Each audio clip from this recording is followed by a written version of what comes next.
순종이 사는 길입니다. 성경이 우리에게 요구하시는 한 가지의 굉장히 중요한 질문이 있습니다. 그것은 무엇이냐면 너의 하나님의 요구가 무엇인가? 저와 여러분을 향한 하나님의 요구가 무엇입니까? 성경은 오늘 끊임없이 우리한테 그것을 묻고서 우리가 그 요구가 무엇인지를 깨달으며 그것을 순종하기를 원합니다. 이 질문을 이해하기 위해서는 네 가지의 굉장히 중요한 키 컨셉을 우리가 다시 한번 정리를 해야 됩니다. 첫째, 하나님의 열심, 우리 인생을 향한 하나님의 그 열심이 무엇인가? 그것은 출애굽 사건과 가나안 사건으로 이루어진다고 말씀드렸습니다. 하나님 우리를 향한 열심은 우리를 죄의 종의 자리인 애굽에서부터 우리를 건져내셔서 하나님의 영광스러운 자녀의 자리인 가나안 땅으로 넣으시고 그것을 믿지 않는 세상 가운데 하나님의 자녀로서 존경과 사랑과 명예를 얻는 방식으로 주어진다고 설명드렸습니다. 그러한 체질 개선의 과정이 필요한 것이 바로 광야라는 것이죠. 그래서 저와 여러분은 매일매일 광야 속에 있으셔야 합니다. 광야를 겪지 않는 성도들은요, 자격은 하나님의 자녀지만 아직 속사람이 성령의 다스림을 받지 않는 애굽의 정신과 애굽의 라이프 스타일대로 살고 있기 때문에 몸은 교회에 와 있으나 내용은 아직도 세상에 있는 자들과 똑같은 것이죠. 하나님의 열심은 우리의 신분과 내용을 뒤바꿔내서 하나님의 명예로운 자녀로 바꾸기를 원하시는 것입니다. 두 번째는 무엇인가? 그렇다면 우리에게 주시는 하나님의 정체성이 무엇인가를 알아야 된다는 것이죠. 그 아이덴티티. 여러분 누구이십니까? 하나님은 분명히 출애굽기 19장 4절에서 6절에 이렇게 얘기하고 있습니다. 너는 내 소유다.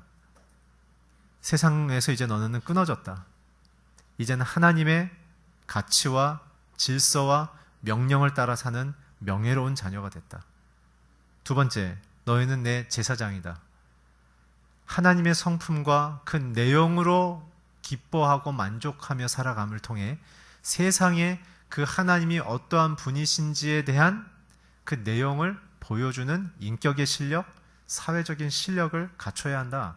그게 제사장의 내용이죠. 하울링 좀 잡아주세요. 세 번째는 무엇이었습니까? 거룩한 나라라고 말씀드렸습니다. 거룩한 나라는 무엇입니까? 그런 내용을 갖춘 자들이 세상 속에 살면서 믿지 않는 자들을 어떻게 수용해낼 것이며 어떻게 그들과 더불어 살 것이며 그들로 하여금 나의 작은 인생을 통해 하나님의 그 사랑을 감격하게 할 것인가에 대한 사회적인 관계를 이야기한다고 말씀드렸죠. 그래서 믿는 사람들끼리 어울려 다니는 거 하나님 별로 기뻐하지 않습니다. 교회 안에서 내가 좋아하는 사람들끼리 뭉쳐 다니는 거 하나님 기뻐하지 않습니다. 새로운 사람들, 버려진 자들, 아픈 사람들, 소외된 자들, 갈등하며 고통하는 자들에게 찾아 나가는 자들이 예수의 심경을 경험한 자들이죠. 큰 세 번째는 무엇입니까? 하나님이 그러면 그러한 자녀들에게 이 세상을 도도하게 흔들림 없이 명예롭게 살아갈 수 있는 삶의 그 주시는 복과 보호가 무엇입니까? 그것은 임마누엘 하나님이라고 말씀드렸습니다. 온 우주의 창조자시고 온 우주의 통치자이시며 역사와 민족의 결정권자의 그분이 나와 함께 한다는 것이죠. 그래서 내 인생의 모든 순간에 하나님의 결정을 기쁘게 받아들이는 것이 내게 복이다 라고 얘기하는 것이죠. 그래서 그것을 성경은 너희가 세상과 구별됐다 라고 이야기하는 것입니다. 마지막 네 번째 키 컨셉은 뭐냐면, 그러면 하나님이 그렇게 살 수 있도록 우리에게 주신 인격과 사회적인 실력과 우리의 삶의 태도에 대한 그 핵심의 정신과 기준의 모습이 무엇인가? 그게 오늘 신명기 우리가 이 긴 시간 동안 강해 설교를 해왔던 율법이라는 것입니다. 하나님의 기준, 앞에 설명드렸던 이 세 가지의 하나님의 우리의 신분을 바꾸는 열심, 우리가 자녀됨의 정체성의 영광스러움, 하나님의 임마누엘 안에 거하여 있는 이 복을 누리는 삶의 그 증거요, 그 기쁨이요, 그 완성의 모습은 저와 여러분이 세상 속에 그분의 성품과 그분의 가치대로 살아가는 이 삶의 양식, 이 율법대로 사는 것이다. 그렇기 때문에 율법은 굉장히 우리에게 생명과 같다라는 것이죠. 그 율법의 핵심이 무엇입니까? 사랑 아닙니까?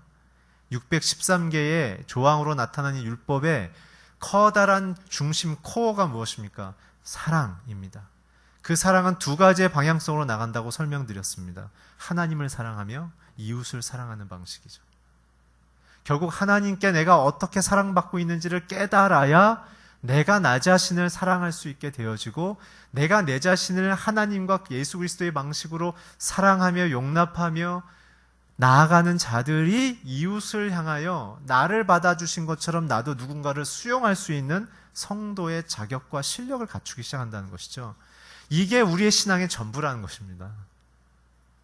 이게 없는 자들은 무엇으로 자기의 신앙을 덧칠하기 시작하냐면 자기의 학력, 자기의 재산, 자기의 교회 안에서의 경력, 자기가 교회 안에서 갖고 있는 이 사람들의 관계의 힘, 이걸 갖고서 자기의 신앙이 힘 있음을 과시하죠. 다 의미 없는 짓입니다. 본질 앞에 서야 합니다. 오늘 그렇기 때문에 율법이 우리를 살린다고 얘기하는 것이며, 율법을 지키는 자가 장차 오실 예수 그리스도를 맞아들일 수 있는 그 참된 순종과 겸손을 갖춘 자라고 오늘 신명기는 계속해서 말씀하고 있는 것이죠. 오늘 주님을 사랑하기 시작하면 이 율법을 사랑하기 시작합니다.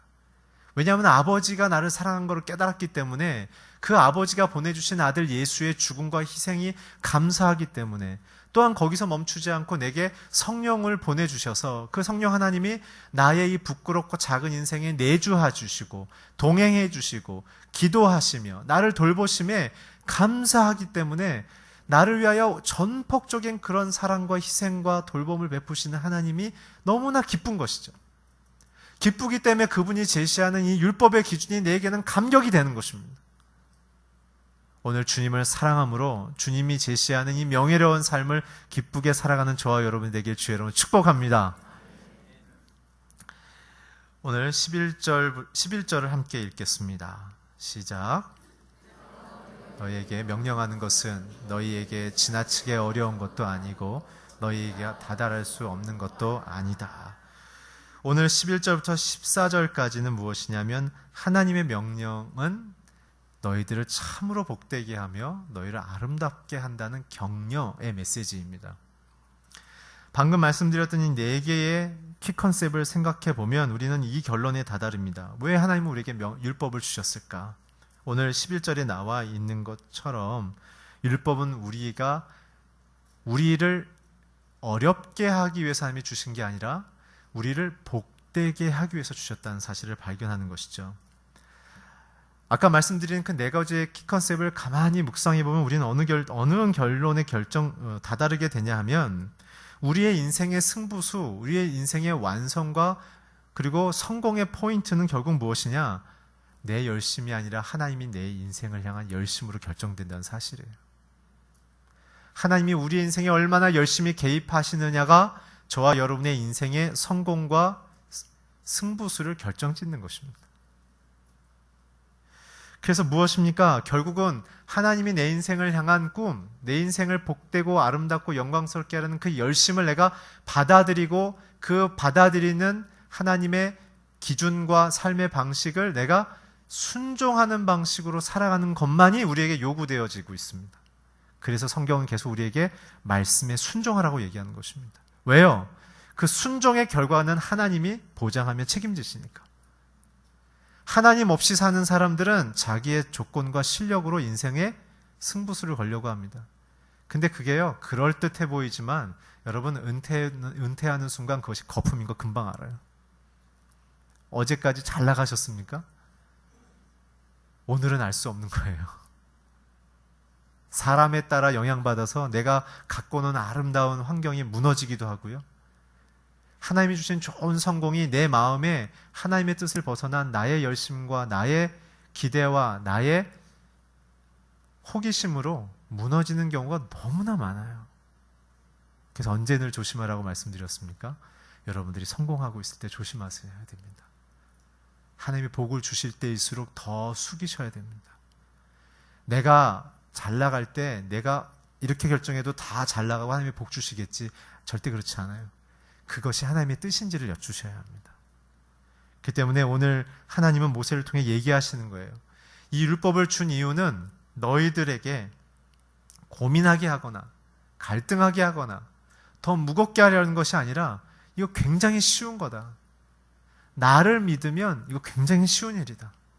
우리가 하나님의 말씀에 순종하지 못하는 대부분의 큰 이유 중에 하나는 무엇이냐면 그 결과에 대한 의심 때문에 그렇죠. 이렇게 하면 진짜 하나님 복을 주실까? 왜냐하면 이렇게 순종하면 상황이 내가 뭔가 위축되거나 뭔가를 포기한 것 같은 두려움과 그런 염려들이 있기 때문에 그렇죠. 아직도 세상의 성공의 방식대로 우리가 젖어 있기 때문에 그런 것입니다. 시편 141편 1절에 이런 구절이 있습니다. 우리 함께 자막을 통해 읽어주십시오. 시작. 오 여호와여, 내 마음이 교만하지 않고 내 눈이 높지 않습니다. 내가 너무 큰 일들과 나에게 일을 행하지 않습니다. 참된 순종은요, 내게 허락하신 삶의 범위 안에서 주시는 그 실현 가능한 하나님의 약속을 믿는 것이에요. 저와 여러분이 갈등하고 힘들어하는 이유는 뭐냐면 내 실력, 내 조건, 내 가능성보다 더 큰 일들을 하나님께 요청하고 있다는 사실이에요. 그것은 하나님께 우리가 우리의 마음을 다시 돌아봐야 합니다. 내가 준비가 되어 있어야지 하나님이 그 복을 주시죠. 준비가 안 되어 있는데 그 어떻게 큰 일을 허락하시겠습니까? 내가 성실하지도 않는데 어떻게 그 성실로 얻을 수 있는 일을 내게 주시겠습니까? 하나님 절대 그렇지 않습니다. 두 번째 말씀은 잠언 30장 18절에 이런 말씀이 기록되어 있습니다. 함께 읽겠습니다. 시작. 내게 너무 신기한 것이 새고 구나. 우리의 마음속에 너무 큰 일에 대한 기대뿐만 아니라 내가 이해할 수 없는 일에 대해서도 주님은 내게 이 순종을 통하여 완성하며 성취하신다는 말씀을 욥이 하고 있는 것입니다. 욥이 얼마나 지혜롭습니까? 얼마나 신앙이 깊습니까? 그런데 욥도 다 이해하지 못한 하나님의 뜻이 있다는 것이에요. 하나님은 우리보다 크세요. 하나님은 우리보다 더 신실하십니다. 완전한 분이십니다. 그 때문에 저와 여러분이 오늘 이 성경에서 요구를 하고 계신 하나님의 이 모든 명령과 이 약속의 말씀을 받아들일 때 내 실력 너머에 과분한 그러한 요청을 하는 것도 금해야 될 뿐만 아니라 내가 이해할 수 없다고 해서 하나님이 이 말씀을 내게 이루시지 않을 것이라는 그 불신과 의심의 마음도 버리셔야 된다는 얘기입니다. 오늘 있는 말씀 그대로 우리가 믿음으로 받아들이고 성령께서 내 인생에 그것을 이루실 것을 믿고 나아가는 여러분들에게, 또한 여러분들의 가정과 자녀에게 하나님이 오늘 신명기뿐만 아니라 성경 전체에서 주시는 이 복음의 말씀에 생명과 그 약속의 가나안 땅을 주시기를 주의 이름으로 축복합니다. 그 때문에 우리가 한 가지를 생각해야 됩니다. 율법은 어떤 성격이 있는가? 율법은 실현 가능한 것입니다. 그리고 실용적입니다. 마지막 세 번째는 그리고 현실적인 것이죠. 율법을 우리가 왜 주셨는지를 생각해 본다면 가나안 땅에서 하나님을 경외하지 않는 이방 민족들이 그 마음속에 하나님의 복의 자리를 떠나 스스로 성공과 지배와 착취와 갈등의 구조 속에 상처가 많은 사회 구조로 빠져가는 모습을 보시고 하나님의 세상을 향한 경영 방식, 하나님의 성품과 창조의 원리대로 그 목적대로 만들기 위해 하시는 사회적 공동체의 방식, 그래서 그 공동체의 방식을 통해 하나님은 누구이시고 예수 그리스도는 누구이신지를 알아볼 수 있는 굉장한 신적 공동체이자 사회적 공동체의 그 현실적인 실현 가능한 사회적 기준들을 주셨던 게 율법이죠. 그 때문에 이걸 뒤집어 보면 예수를 믿는 저와 여러분이 내 직장에서, 지역사회에서, 심지어는 교회와 가정에서 어떠한 성품과 관점의 동기로 그리고 실천력으로 살아가야 되는지에 대한 자세한 매뉴얼이자 가이드라인으로 주셨다는 것이죠. 그때 우리는 이것을 굉장히 기쁘게 받아들이며 내 삶에 적용하셔야 되는 것입니다. 그래서 이 방법은 딴 거 없습니다. 말씀을 읽으시고 그 말씀에 내 인격과 사회적 행동에 기준과 결과에 대하여 이것을 그렇게 튜닝하는 작업을 내가 해나가는 것이죠. 그게 신앙의 성숙이라고 부르는 것입니다. 교회에서 많은 봉사를 하는 것 중요합니다. 그것은 어떤 의미냐면 내 안에 있는 마음의 심적 동기를 바꾸고 내 자신의 삶의 태도를 하나님께 드리는 연습을 하는 것이죠. 그러나 그것은 본게임이 아니에요. 진짜 본게임은 오늘 말씀대로 살아가는 것입니다. 그렇다면 우리는 율법을 어떤 마음으로 대해야 합니까?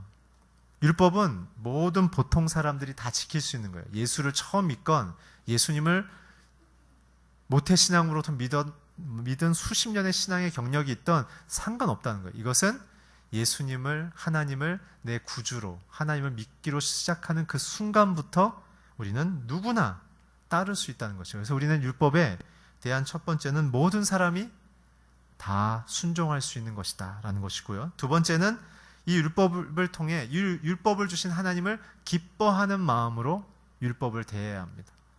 하나님이 나를 명예롭게 하나님의 자녀답게 살아가는 체질 개선을 시키기 위하여 사회적인 영향력을 리더십을 허락하기 위하여 이 명예로운 삶의 내용을 주셨구나 라는 그 기쁨을 가지십시오. 사회적인 명예를 쫓는 사회적 방식으로 사는 사람들은요 늘 불안합니다. 그러나 하나님의 방식으로 사는 사람들은요 늘 마음에 평화가 있습니다. 왜요? 결과가 하나님 손에 있다는 사실을 알기 때문에 그런 것이죠. 세 번째는 무엇입니까? 하나님의 율법은 신실하다는 사실을 아는 겁니다.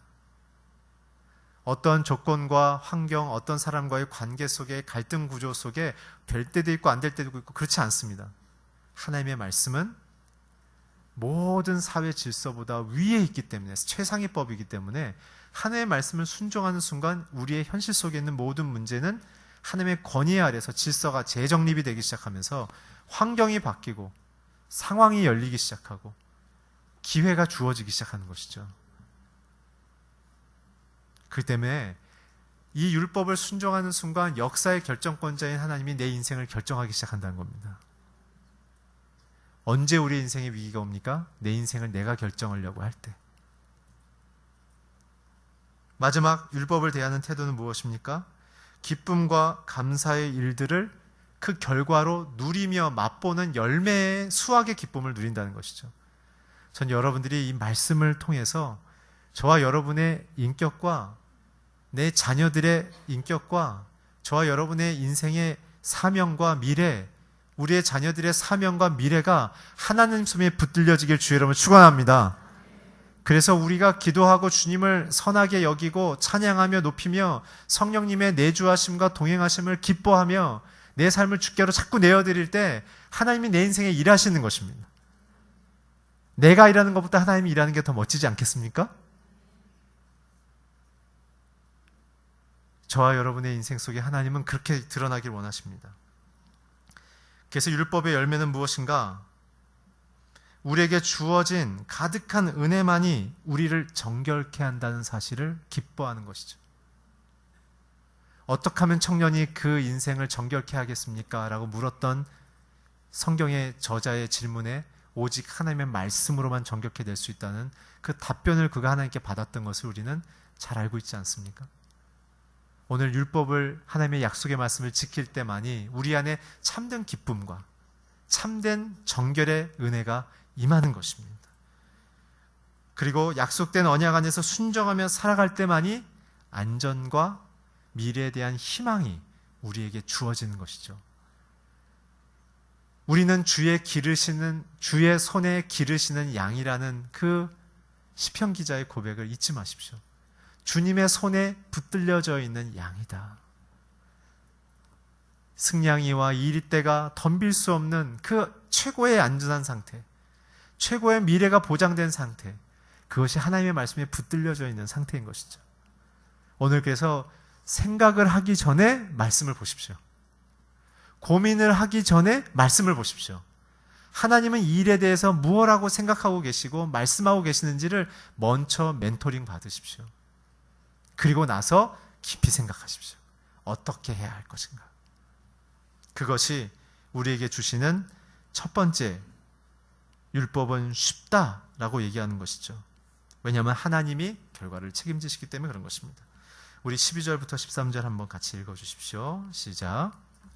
그것은 하늘 위에 있지 않으니 하늘로 올라가 그것을 잡혔으며 우리에게 선포됐다고 해서 순종하겠느냐고 물을 필요가 없다.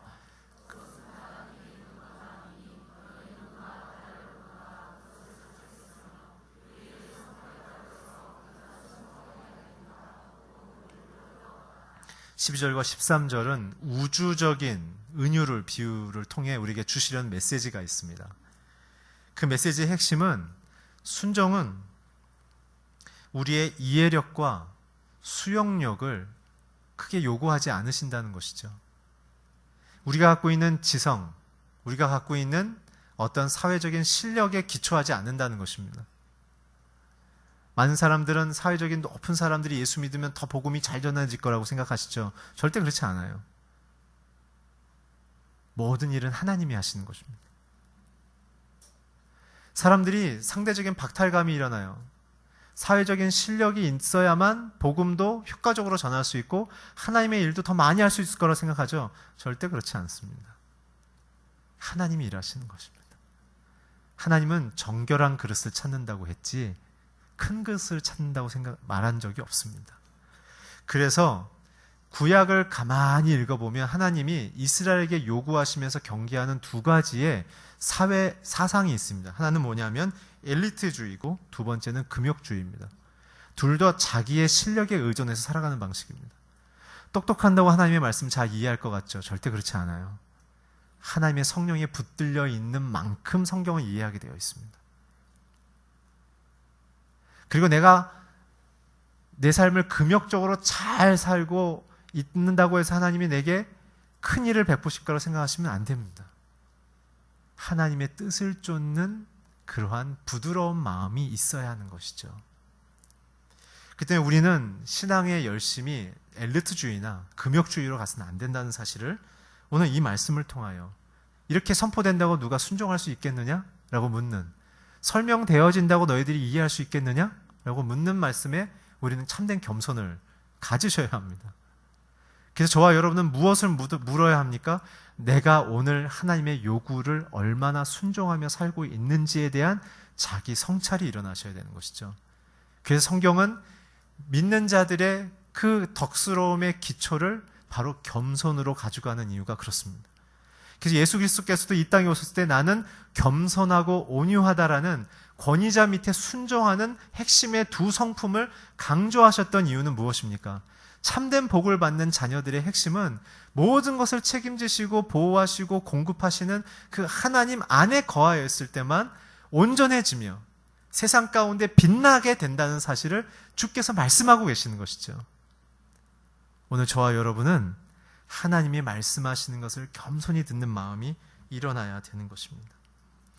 그래서 율법의 근원을 어디서 얘기합니까? 하늘이며 우주며 바다 깊은 곳이며 우리의 인간의 능력으로는 핸들링할 수 없는 그 우리의 인간의 너머에 있는 그 상태에서 온다. 바로 하나님으로부터 오는 그 소리를 들어야 한다. 인간의 해석의 소리가 아니라 하나님이 던져주시는 그 성경의 말씀의 소리를 들어야 된다 말씀하시는 겁니다. 그게 성경의 정통성입니다. 전통, 트렌드, 이 전통, 우리의 전통 내려오는 것은요, 아름다운 것이지만 그것은 늘 바꿔나가야 합니다. 왜냐하면 인간의 열심은 무엇인가를 고정하기 때문에 그런 것이죠. 그리고 나를 높이기 시작합니다.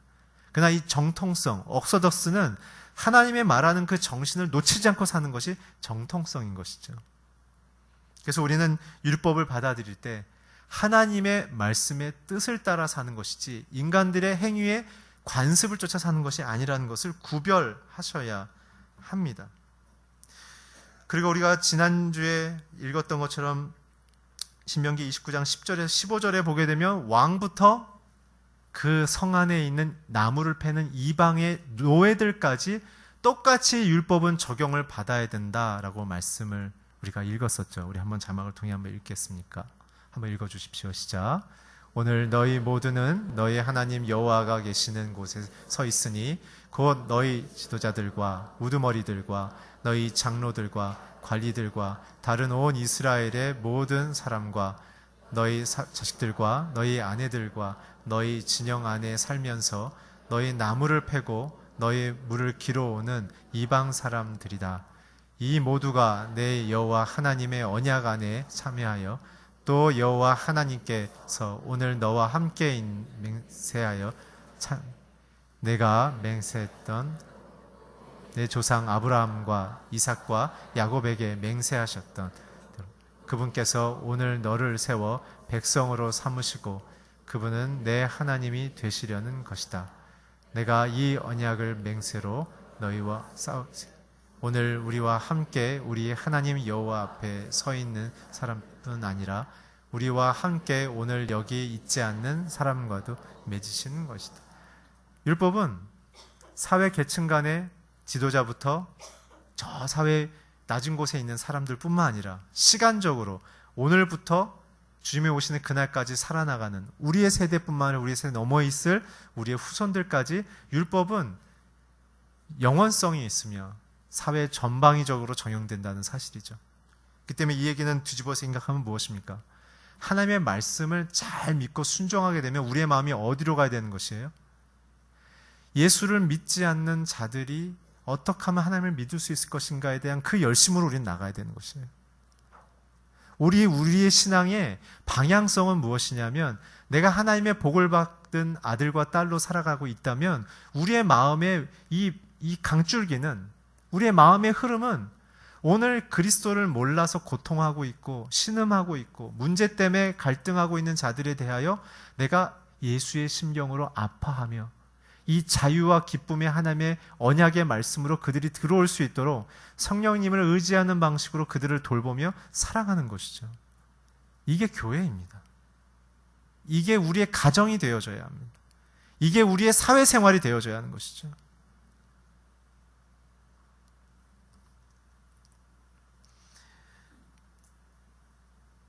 순종하지 못하게 이런 하나님의 복된 자녀의 부름 앞에 우리가 순종하지 못하게 하는 우리의 사회적인 내적인 요소가 무엇일까요?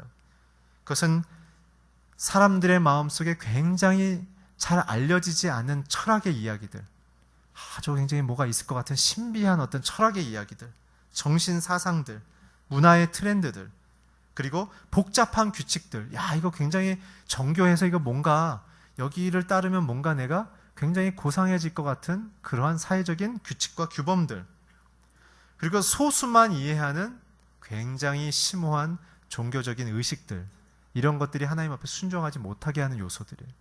하나님의 말씀은요, 누구나 쉽게 순종할 수 있습니다. 복음이 능력이 무엇입니까? 예수를 모르는 자들도 들으면 이해가 되는 거예요.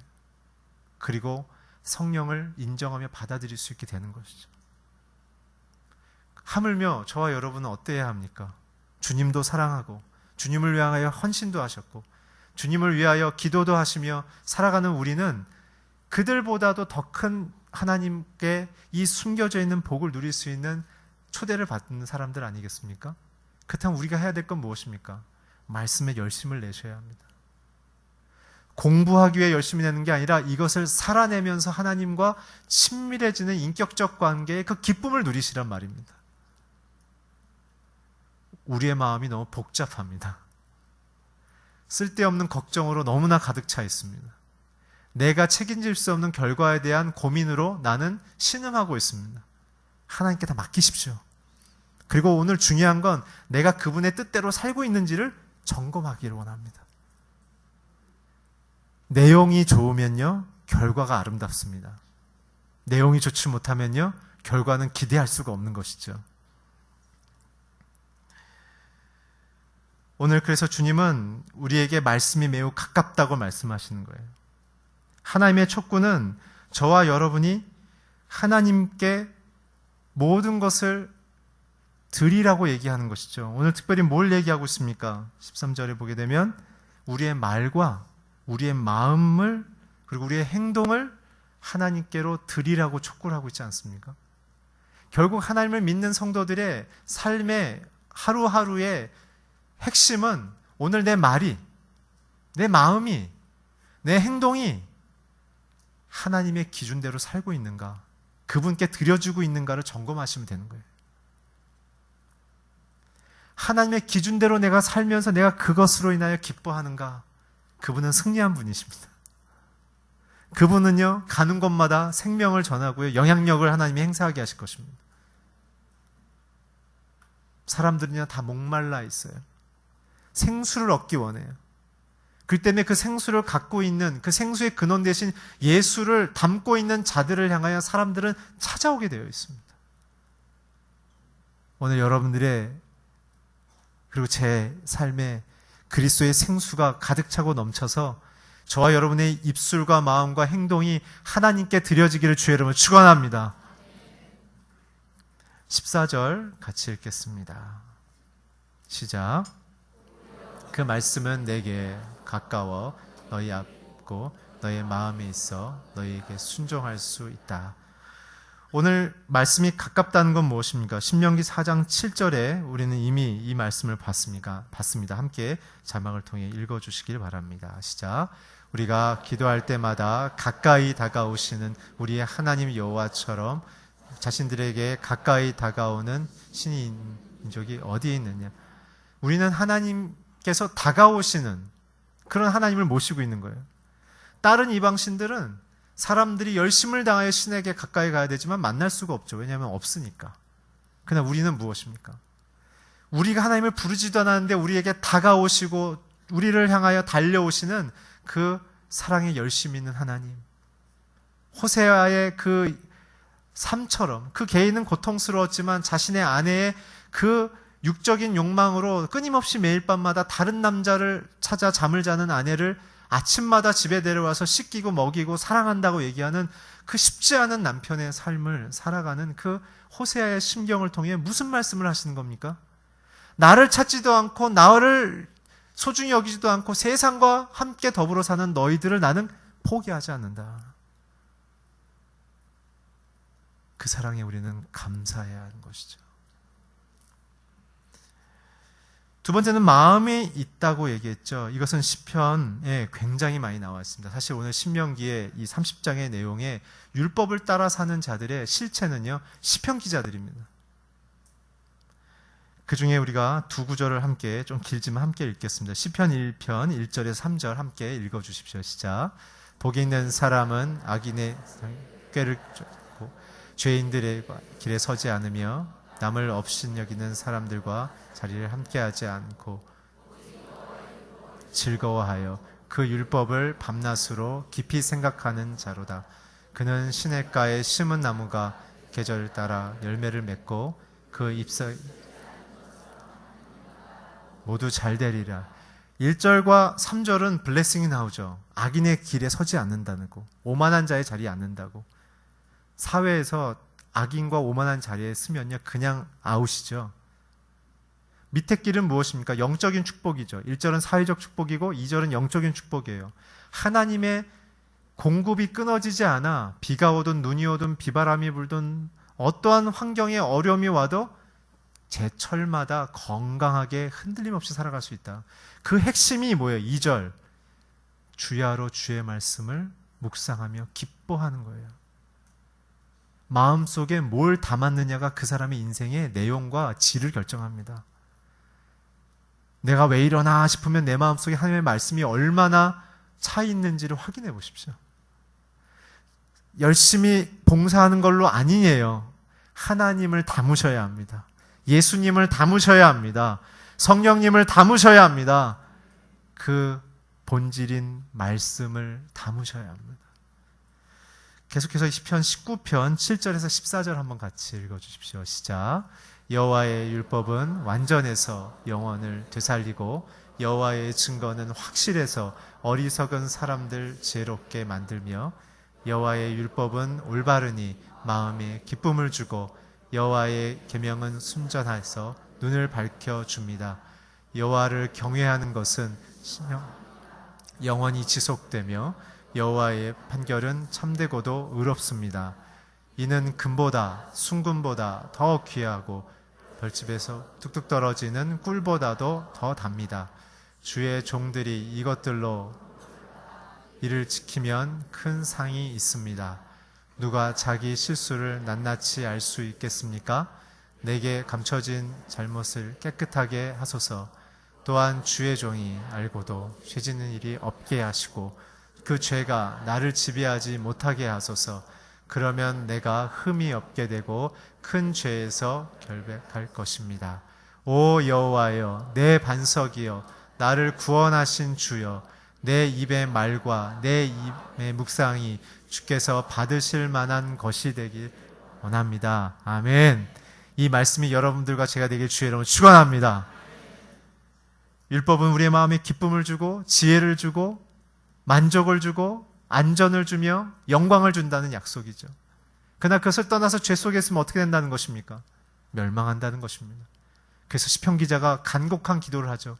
우리가 우리의 속에 있는 죄를 다 알 수도 없습니다, 하나님. 그러니 우리의 죄를 하나님께서 용서해 주십시오.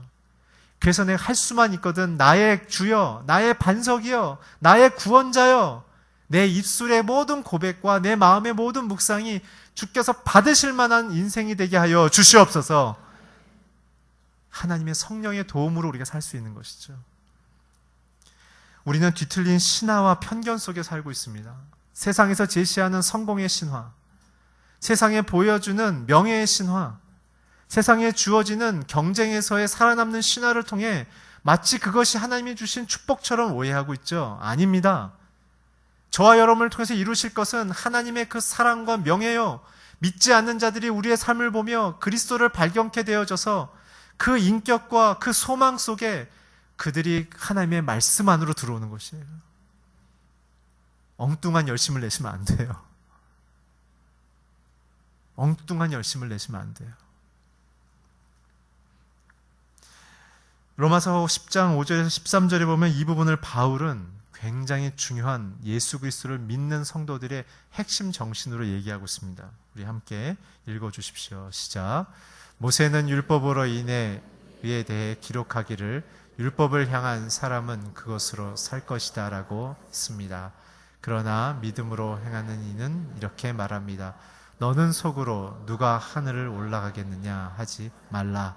이것은 그리스도를 모셔내리는 것입니다. 혹은 누가 지옥에 내려가겠느냐 하지도 말라. 이것은 그리스도를 죽은 자 가운데서 그러면 그것은 무엇을 말합니까? 말씀이 내 가까이 있으니 내 입 속에 있고 내 마음 속에 있다라고 했으니 이것은 우리가 전파하는 믿음의 말씀입니다. 만일 당신의 입으로 예수를 주라고 고백하고 또 하나님께서 그분을 죽은 자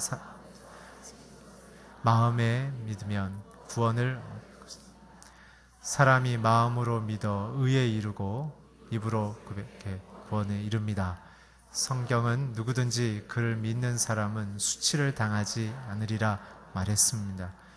유대 사람이든 이방 사람이든 차별이 없습니다. 모든 사람의 주가 되셔서 그분들을 부르는 모든 사람에게 부욕하십니다. 주의 이름을 부르는 사람들은 누구든지 구원을 받을 것입니다. 아멘. 이 핵심은 그리스도 중심주의예요. 그리스도 센트릭, 그리스도 중심주의의 마음을 가져라.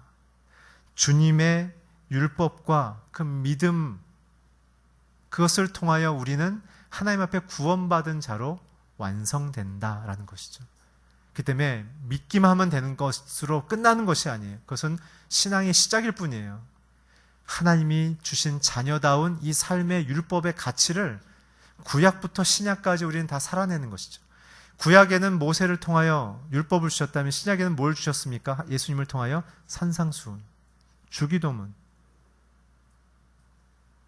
팔복의 정신, 이것이 하나로 통하여져 있는 것입니다.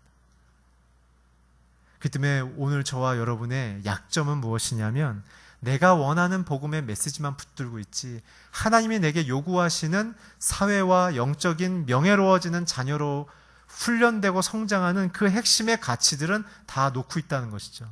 왜요? 광야라는 이 트레이닝에 땀 흘리는 훈련에 대해서 대가를 지불하고 싶지 않으니까. 그러니까 오늘날 그리스도인들은 잘못하면 근무력증에 빠져 있는 자들처럼 믿긴 믿는데 능력이 없는 거예요. 믿긴 믿는데 내용이 없는 거예요. 그렇지만 주님은 우리를 통하여 세상에 오신 예수 그리스도를 드러내길 원하십니다. 15절부터 20절까지는 삶과 죽음에 대한 이야기를 하십니다. 이 삶과 죽음에 대한 이야기는 죽음의 상징인 출애굽기, 마지막 재앙이 죽음의 장자를 죽이는 재앙이었죠. 오직 무엇을 통해서만? 어린 양의 피를 믿는 자들을 통해서만 구원을 얻는 방식으로 장차 오실 예수 그리스도를 믿어야만 너희가 이 세상의 멸망을 통과할 수 있다라고 말씀하시는 것이며, 광야의 세대, 순종의 세대를 겪어야만 가나안 땅, 하나님의 약속을 받아 누릴 수 있는 자녀다운 삶을 살 수 있는 것이다. 영광은 훈련을 통해서만 주어진다라는 하나님의 그 메시지. 그래서 예수님도 이 땅에 오셔서 33년 동안 가나안 땅과 가나안과 갈릴리와 베데스다와 수많은 베다니와 작은 소도시에서 사람들의 그 질고와 고통을 다 몸으로 경험하도록 하시는 33년의 트레이닝을 겪으신 이후에 십자가의 고통을 통과하시는 그 순종과 희생의 삶을 우리에게 보이신 것입니다. 그래서 죽음과 고통과 생명과 희망의 우리의 인생의 모든 삶의 현장 속에 우리가 생명의 길로 갈 수 있는 유일한 길은 오직 주님께 훈련받으며 순종하며 말씀을 따라 살아갈 때만 가능하다는 메시지인 것입니다. 믿음으로만 완성이 안 됩니다. 순종으로 완성되는 것입니다. 마지막으로 생명이 무엇인가? 마태복음 19장 17절 함께 읽고 마치겠습니다. 함께 읽어주십시오. 예수께서 대답하셨습니다. 왜 너는 선한 일에 내게 묻느냐? 선한 신부는 오직 한 분이시다. 내가 성령의 계명을 지키라.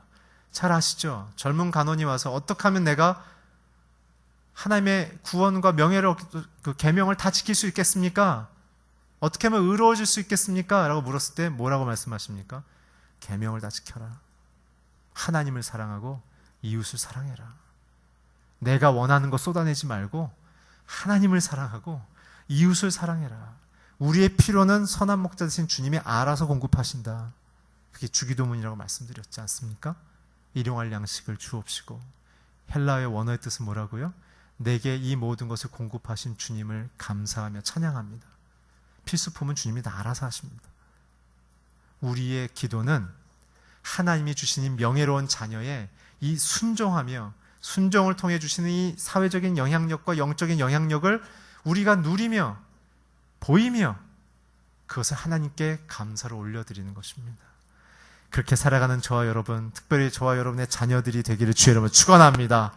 기도하겠습니다. 하나님, 우리에게 지킬 수 있을 만한 순종의 기준들을 주셔서 감사합니다. 우리가 이것을 따라 살 수 있는 하나님 겸손함과 순종의 마음을 갖게 하여 주셔서 따라 살 때마다 주님께서 약속하신 그 자녀의 영광과 그 능력들을 경험하게 하여 주시옵소서. 예수 그리스도의 이름으로 기도했습니다.